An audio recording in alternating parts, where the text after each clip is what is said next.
Hello, welcome to Sunday. As you can see, we have lovely Shelly in the room.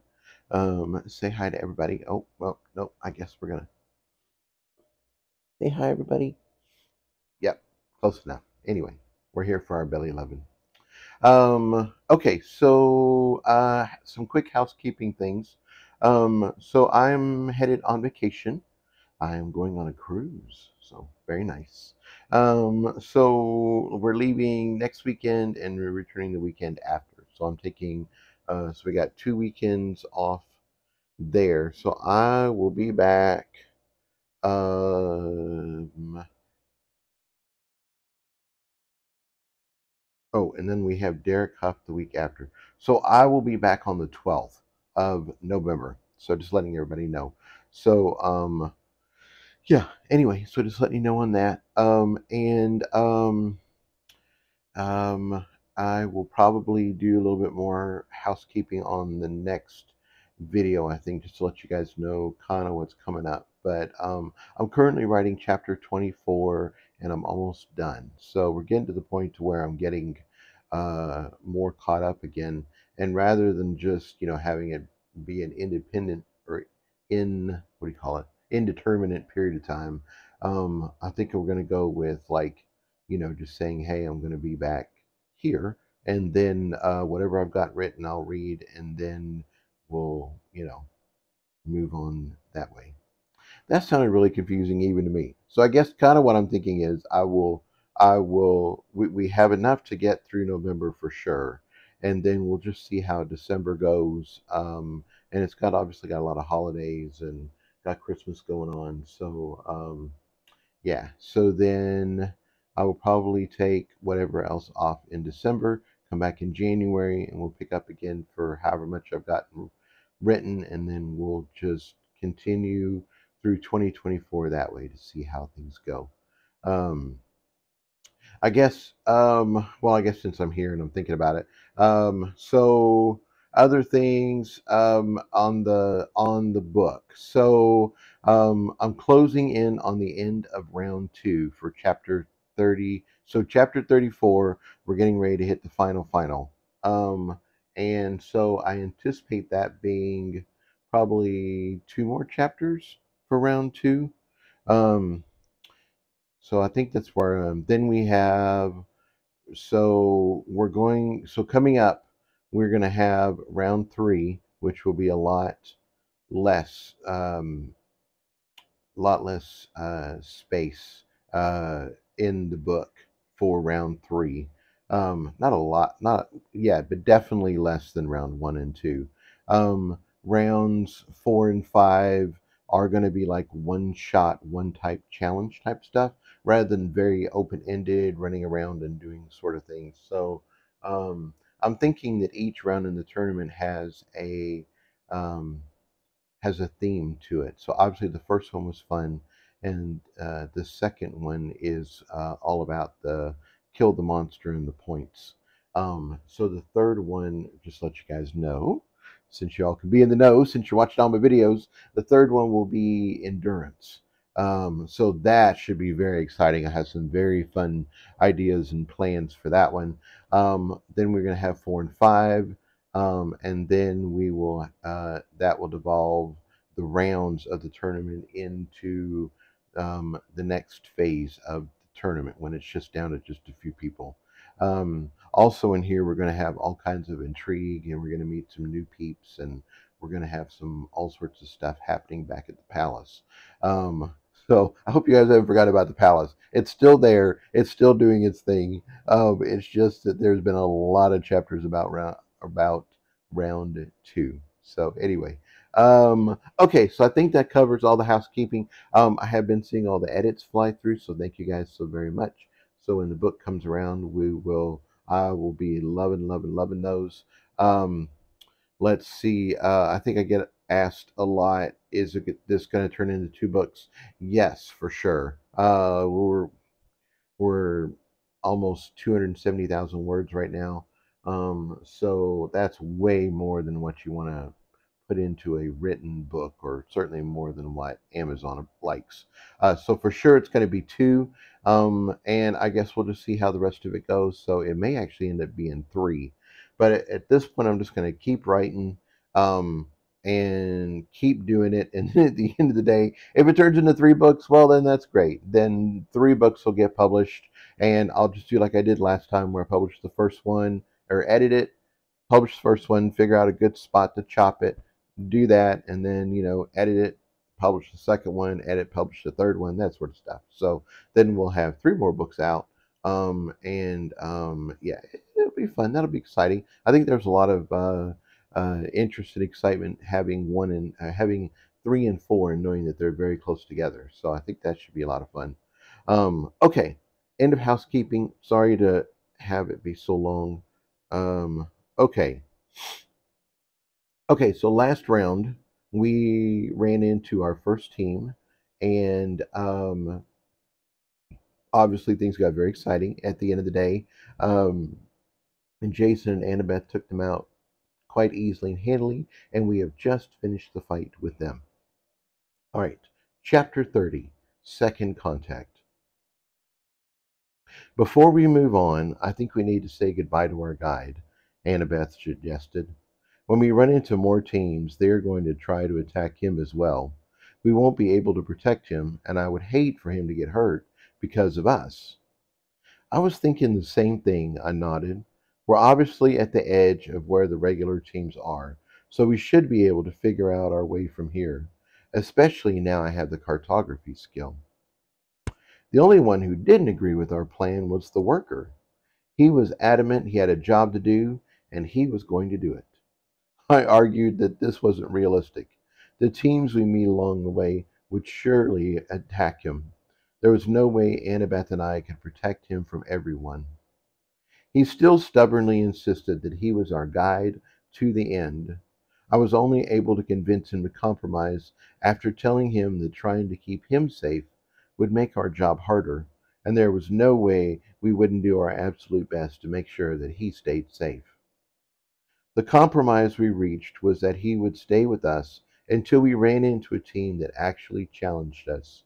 Until then, he would remain our guide and hang back when there was fighting. Before we set out again, there was a couple more things I wanted to do. The first was that our fight had produced several floating motes of magic. It looked like they were from all the frost bolts. I hadn't noticed any leftover magic with my other fights, but maybe that was because I hadn't been looking for them. Right now, we needed all the magic we could get, so I was happy to spend a couple minutes and let the granny godmothers do their thing. While they did that, I decided to do a couple healing cycles on our guide. The healing cycles had worked very well on Annabeth, but we were sworn to each other. I was curious to see how it would affect a mundane creature. It might not help much, but it certainly couldn't hurt.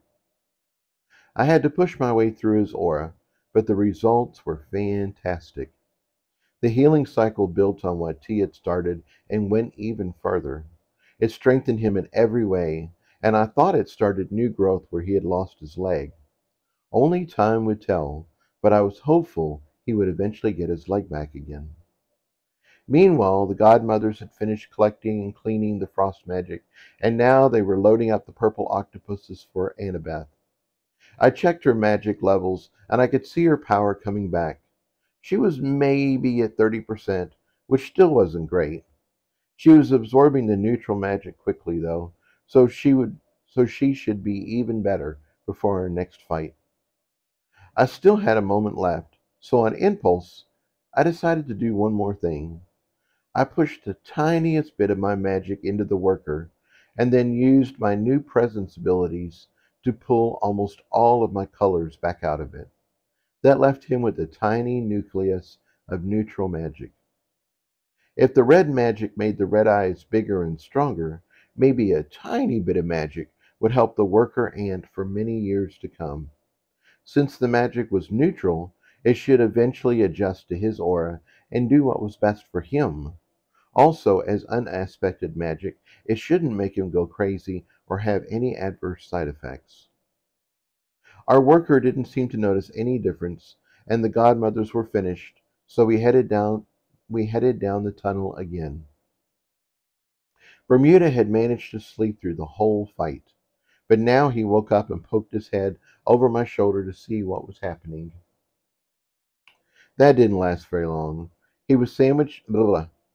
That didn't last very long. He was sandwiched between me and Annabeth, and when he wiggled around and stood up in my back pouch, she gave him a kiss. She'd done that many times before, but I guess this time was just too much. He gave her a disgusted look and vanished into my throne room. Well, excuse me, Annabeth laughed, and I laughed with her. Cats sure are mysterious creatures sometimes. Once again, we heard the fighting before we saw anything. I also heard another sound I couldn't quite place. Water, maybe? I sent a surfer dude ahead to scout it out, and he raced down the tunnel. Since there was fighting involved, our worker ants slowed down and held back. The map filled in with data, and once again it was a fight between mages and red eyes, except this time the red eyes outnumbered the mages, and they were clearly winning. There were two bodies on the floor, and three mages still standing, facing off against five level 1 red eyes. The tunnel took a sharp turn to the right, and abruptly we ran into the cavern with the fight. It wasn't that large compared to the cavern with the Black Warriors, but it was plenty big enough for five red eyes to do their thing. Part of the space was taken up by an underground stream on the right. It wasn't very deep, only about thigh high, but the water was moving swiftly. As we watched, three red eyes ganged up on one mage who quickly went down. Only two left. After that, they would turn on us. Fighting five red eyes at once wasn't terrible, especially since they were just level 1. I'd already fought much worse. I was mentally getting prepared for the fight when a premier team showed up out of the far tunnel. They looked sharp, with matching deep blue uniforms sporting highlights of electric blue. In the dim light, they looked like something out of Tron, only more modern. "5 hard targets," the woman in the middle declared. She sounded firm and professional. "That's more than I like, but there's at least 100 points here, and I think it's doable. Thoughts?" "We got this," one of the guys said, smacking his fists together like he was in a boxing match. He looked like a heavyweight boxer, too. The other guy rolled his eyes, but still nodded in agreement. The two remaining women on the team nodded also. "Help us," one of the mages from the previous team shouted. "Together we can take them. We'll give you all the points." He sounded desperate, with good reason. Getting swarmed by 5 red eyes was no joke. The leader gave him a thumbs up as she issued her orders. "Ivan, Leon, you both take point. Emily and I will take the soft targets. Ava, back up Leon." Again, everyone nodded and the two guys stepped forward. They were called the Wrecking Crew, and they followed the path of the formless weapon. I wondered what that would look like. Did they fight with a ball of magic like Carl?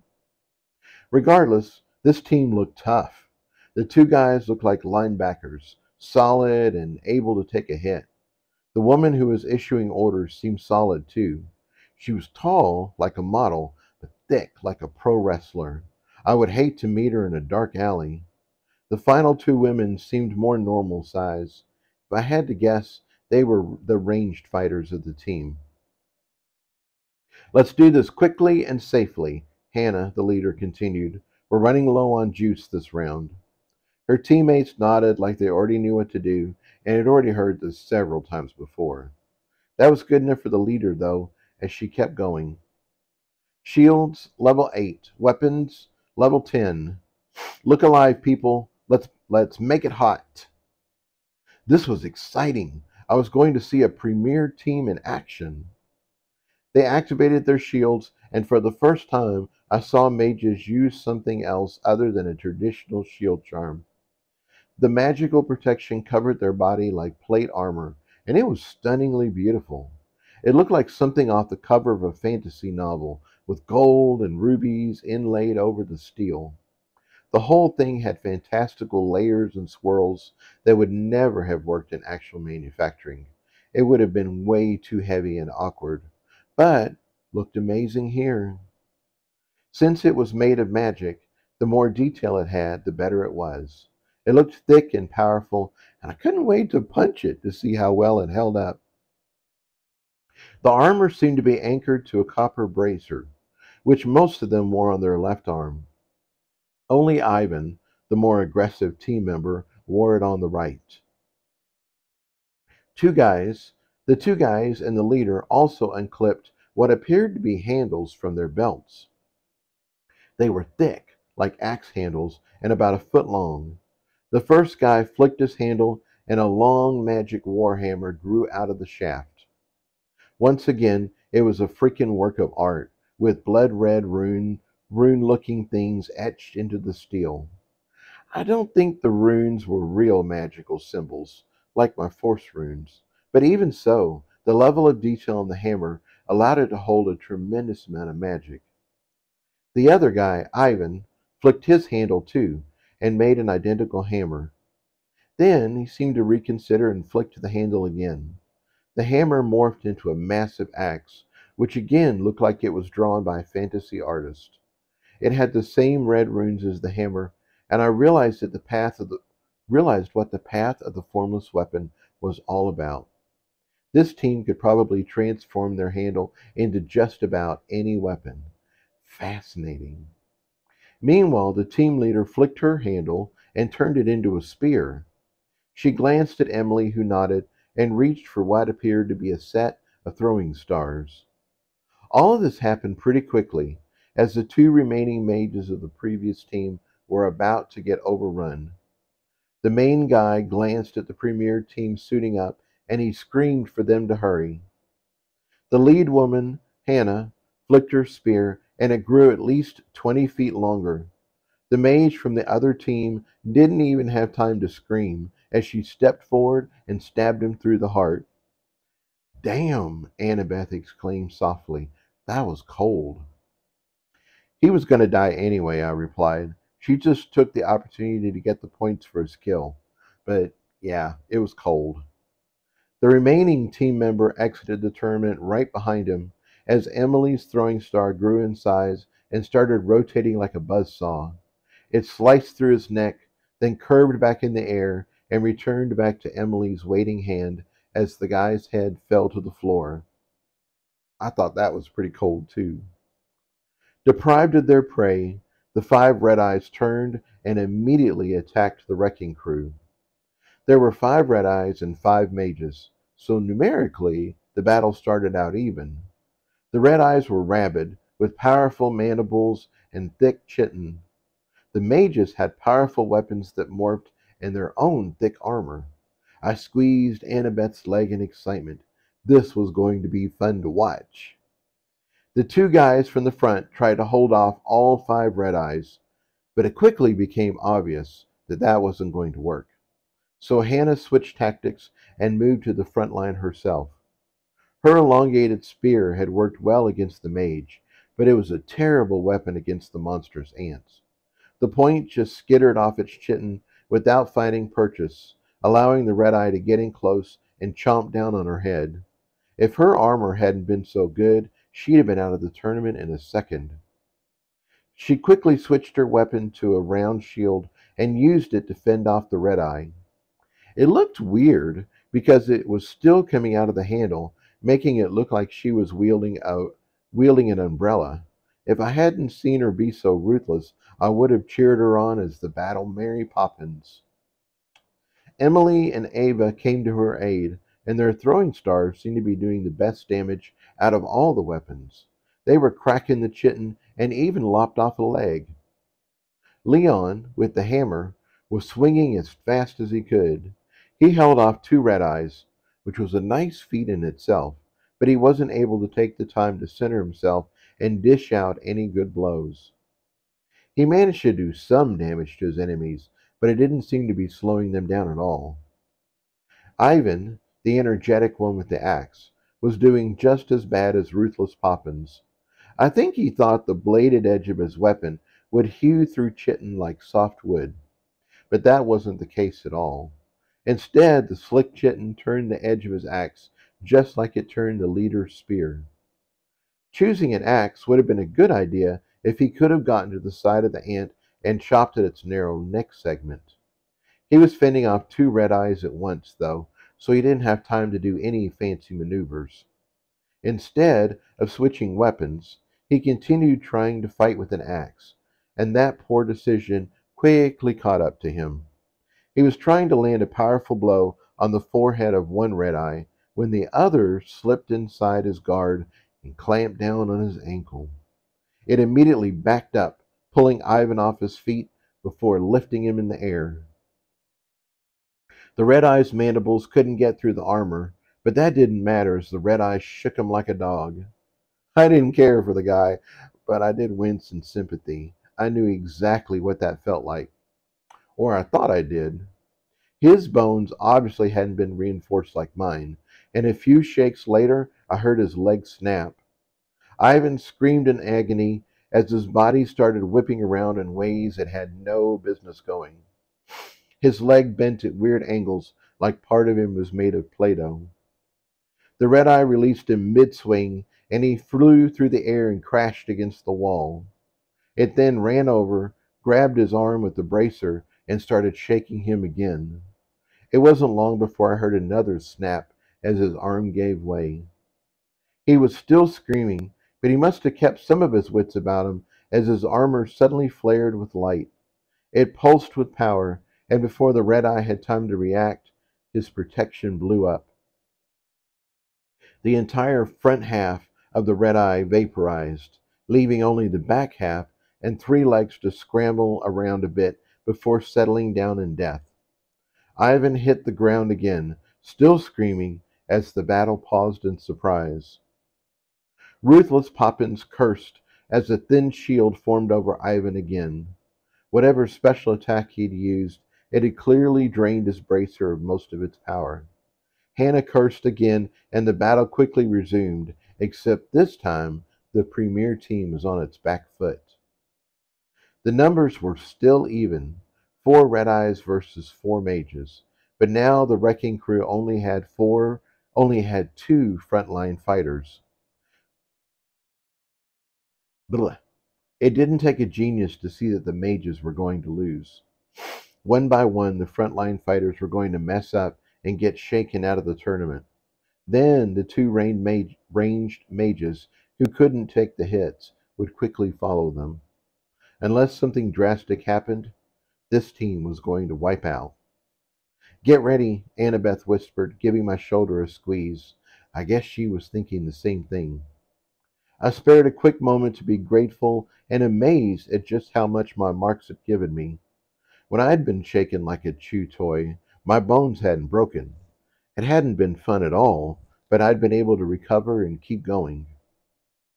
Through them, I'd also learned how to center myself in the earth, so those red-eyed bastards couldn't pick me up in the first place. Being immovable had not only kept me from being tossed around, but it had also given me such a strong base that Spike and the Knuckle crew could punch through their chitin. I had been feeling like my skills may have been lacking. Now, seeing how a premier team was faring, I finally appreciated just how good my skills were. I guess Ruthless Poppins had figured out the same thing about her team's choices as she barked out a command. Ava, weapon overload, help Leon. Ava caught the star from her latest throw and paused for a sec. Then she threw it again, but this time it was double the size from before. It spun so fast it shrieked like a banshee as it streaked through the air. It hit one of Leon's red eyes and just obliterated it. Most of the head fell to the ground, but the rest of the ant plastered the walls like an exploded slushy.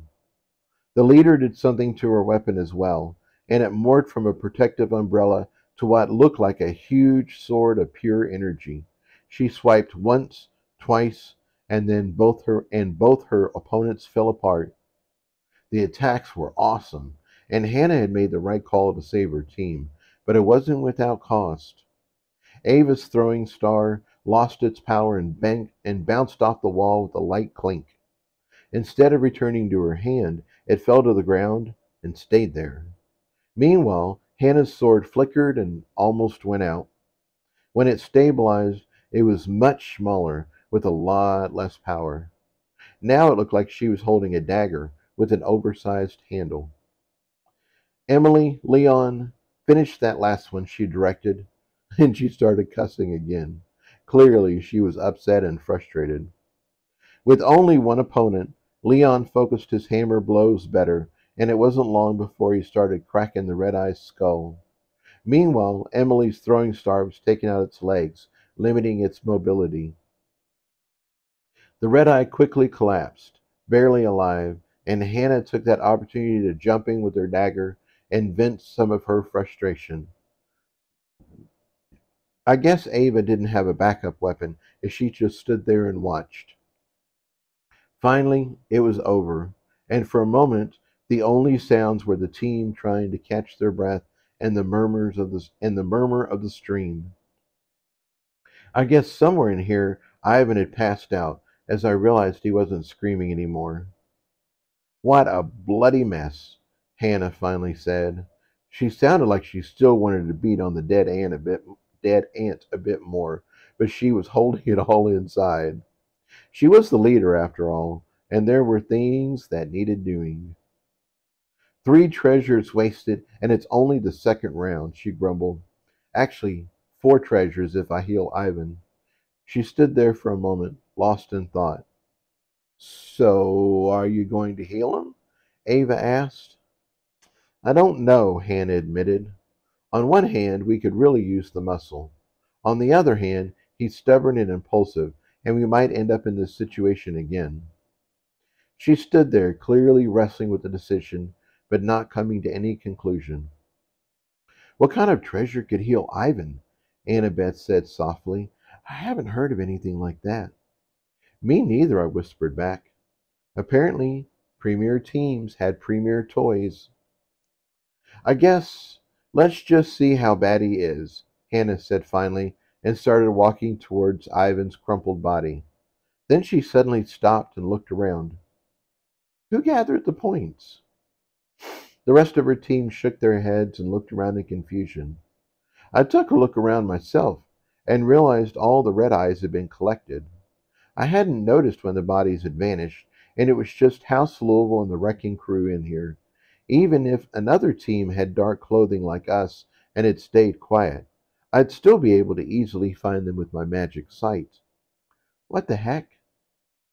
That's when I noticed a very satisfied dragonfly winging its way back to us. Crystal, what did you do? I demanded.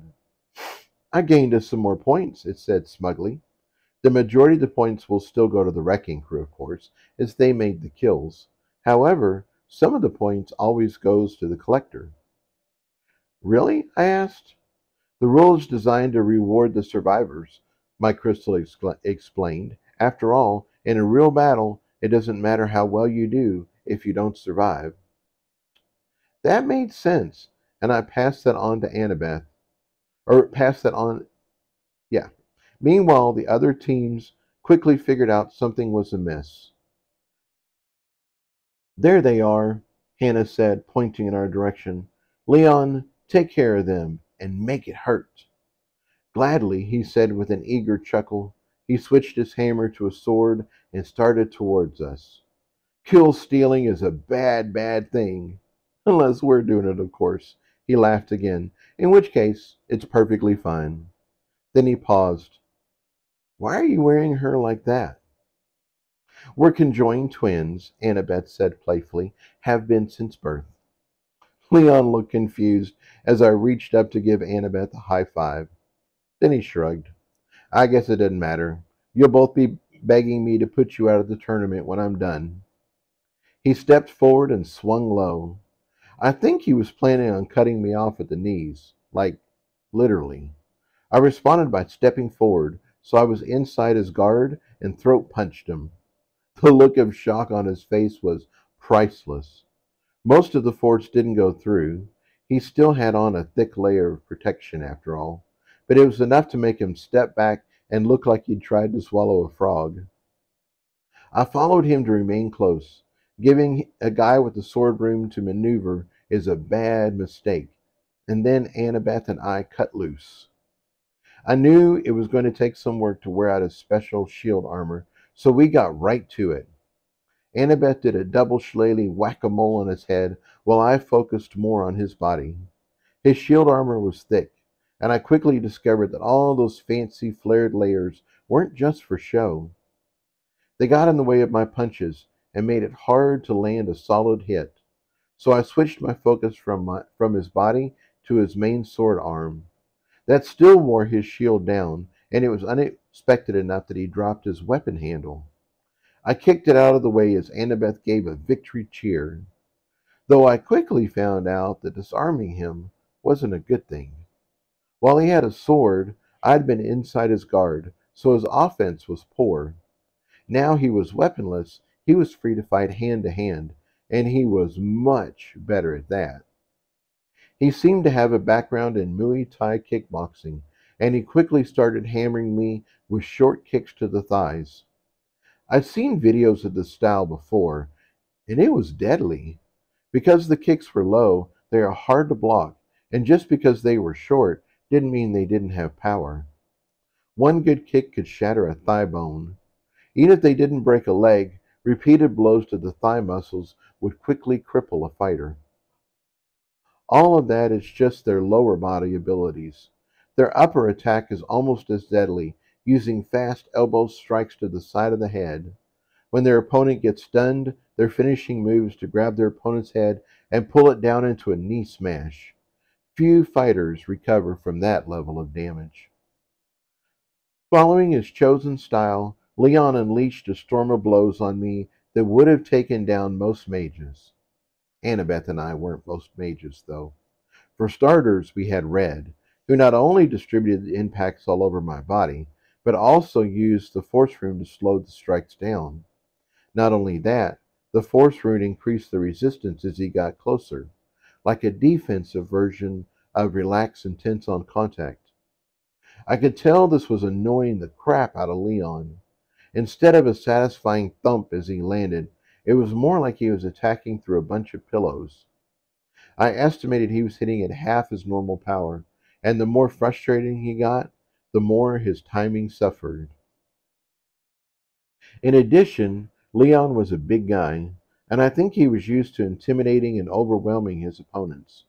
I'm sure in his mind I was just a skinny wimp carrying around a small woman. However, Annabeth and I had both trained against opponents made of sand. Our training dummies were bigger and much heavier than he was. Even though they were made of sand, they were actually faster too. So fighting a large, powerful guy didn't bother us at all. If anything, it felt comfortable. I got hit a lot at the beginning. I wasn't expecting Leon to have such a powerful style of fighting, or for him to be so good at it. But I quickly recovered and was soon giving as good as I got. Finish them already, Hannah yelled. They're a bloody house team. You should be able to walk through them with ease. She was kneeling by Ivan and putting some sort of paste on his body.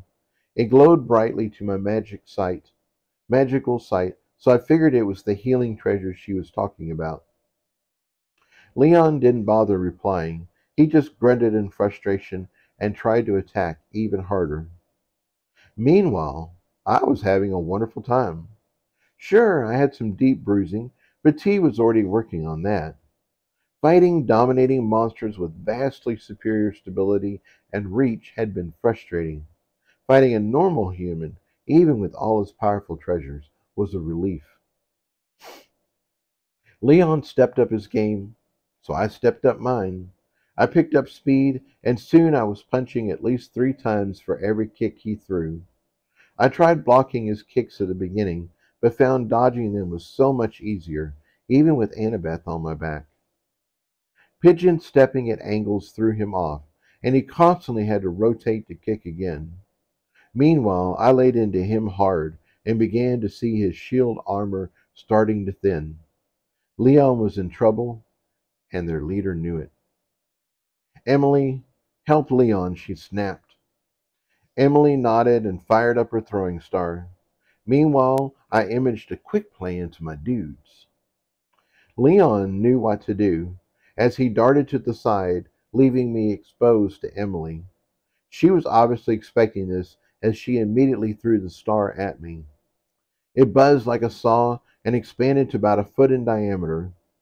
It wasn't its most powerful form, but it wasn't a half-assed effort by any means. The cavern wasn't that big, and we weren't fighting that far away, so I'm sure she was certain that she couldn't miss. I saw her body relax as she expected her star to cut me in two and finish the fight. Instead, two surfer dudes, one on either side of the star, took control and nudged it out of my way.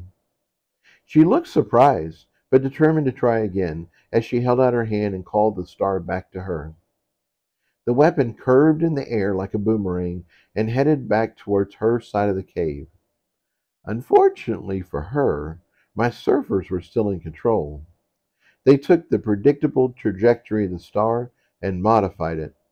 They also massively increased its speed, and before anybody could react, they shot it right into Ava. She'd been standing there, weaponless, probably figuring she was out of any future action. She'd reduced her shield armor, I guess to save on magic, and that proved to be her undoing. The star only hesitated briefly as it cut through her shield and buried itself in her chest. Ava's shocked expression said it all as she was kicked out of the tournament. Her placeholder body splattered blood everywhere and then crumpled to the ground. The wrecking crew froze as they tried to come to grips with what had just happened. Hannah, in particular, looked stunned.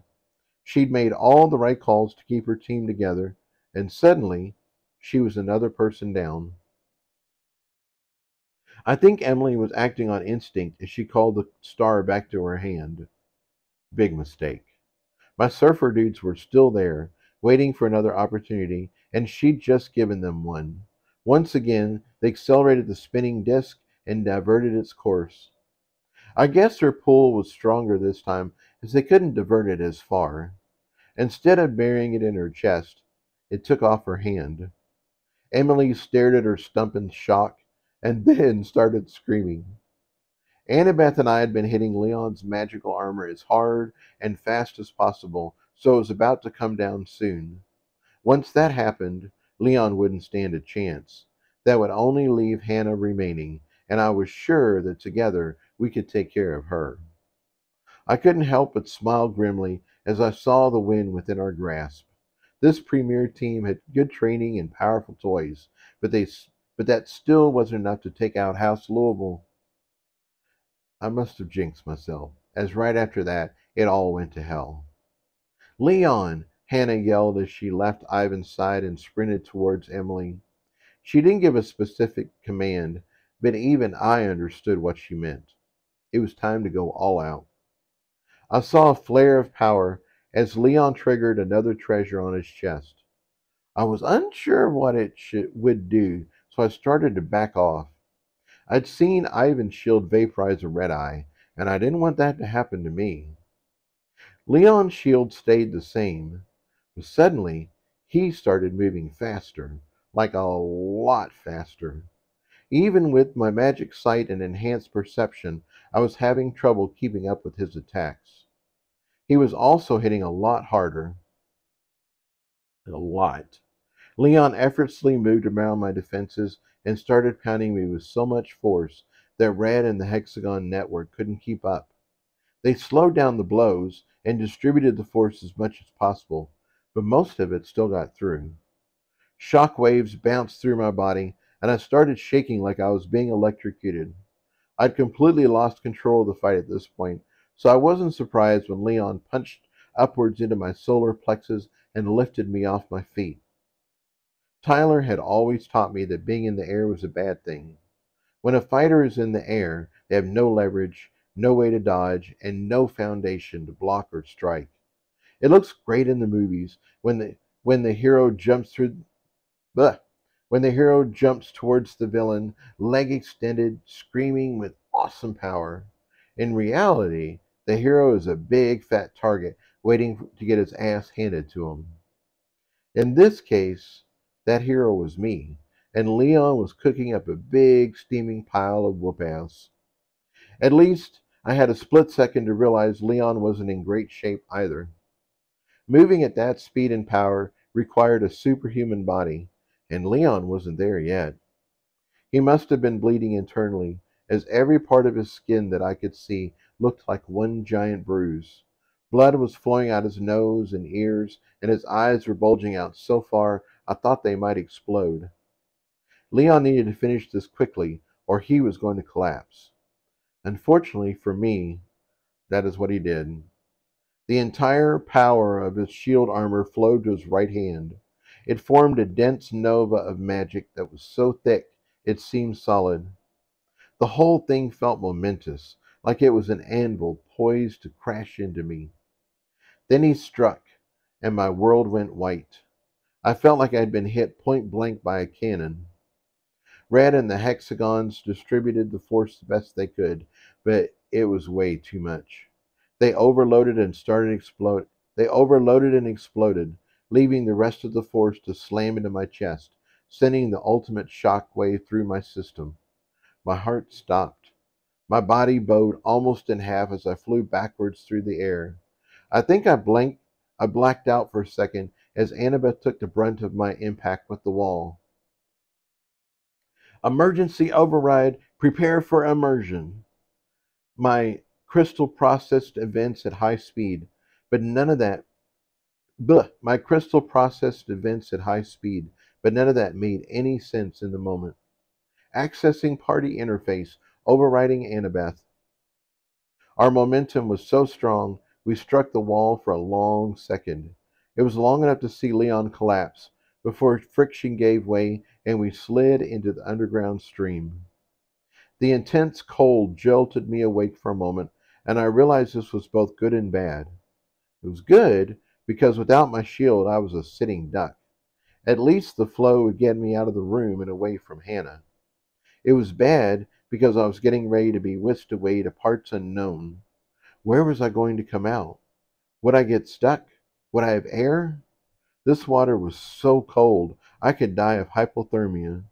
Red had not only protected me from magic and blunt force trauma, he also regulated my temperature. I wanted to panic, or at least do something constructive, but the world was turning black again. Help! I sent out to anyone or anything listening. Then I knew no more. All right, that's your cliffhanger. I will see you guys in on November 12th. All right, see you then. Bye.